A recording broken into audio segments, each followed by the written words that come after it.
Hi friends, ഇന്ന് നമുക്കൊരു ചമ്മന്തി ഉണ്ടാക്കിയാലോ. സാധാരണ ഉണ്ടാക്കുന്ന ചമ്മന്തിയിൽ ഒരു ഇൻഗ്രീഡിയൻറ്റും കൂടെ ആഡ് ചെയ്ത് നമുക്കൊരു സ്പെഷ്യൽ ചമ്മന്തി ഉണ്ടാക്കി നോക്കാം.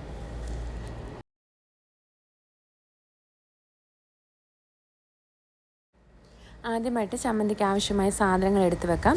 അരമുറി തേങ്ങ, 5 ചുവന്ന മുളക്, ഒരു ചെറിയ കഷ്ണം ഇഞ്ചിയാണ് നമ്മളിവിടെ സ്പെഷ്യലായിട്ട് ആഡ് ചെയ്യുന്നത്. അത് നന്നായിട്ട് ചുരണ്ടി ചെറിയ കഷ്ണങ്ങളാക്കി അരിഞ്ഞു വെച്ചിട്ടുണ്ട്.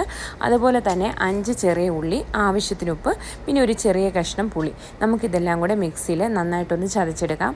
ഒരുപാടങ്ങ് അരഞ്ഞൊന്നും പോവേണ്ട, ആവശ്യത്തിന് നമുക്കിതൊന്ന് ചതച്ചെടുക്കാം. എല്ലാവർക്കും അറിയുന്ന സിമ്പിൾ ആൻഡ് ഈസി ആയിട്ടുള്ള റെസിപ്പി തന്നെയാണ്. പക്ഷേ നമ്മളിവിടെ എക്സ്ട്രാ ആഡ് ചെയ്തേക്കുന്നത് ഇഞ്ചിയാണ്. അപ്പോൾ അതിൻ്റെ ഫ്ലേവർ ഇങ്ങനെ മുമ്പിൽ നിൽക്കുമ്പം തന്നെ നല്ലൊരു വെറൈറ്റി ടേസ്റ്റ് നമുക്ക് ഫീൽ ചെയ്യും. നോർമൽ ചമ്മന്തി അപേക്ഷിച്ച് ഇടയ്ക്കൊക്കെ നമുക്ക് ഇങ്ങനെയും കൂടി ട്രൈ ചെയ്ത് നോക്കാവുന്നതാണ്. അപ്പോൾ എൻ്റെ ഈ ചെറിയ വീഡിയോ നിങ്ങൾക്ക് ഇഷ്ടപ്പെട്ടെന്ന് വിശ്വസിക്കുന്നു.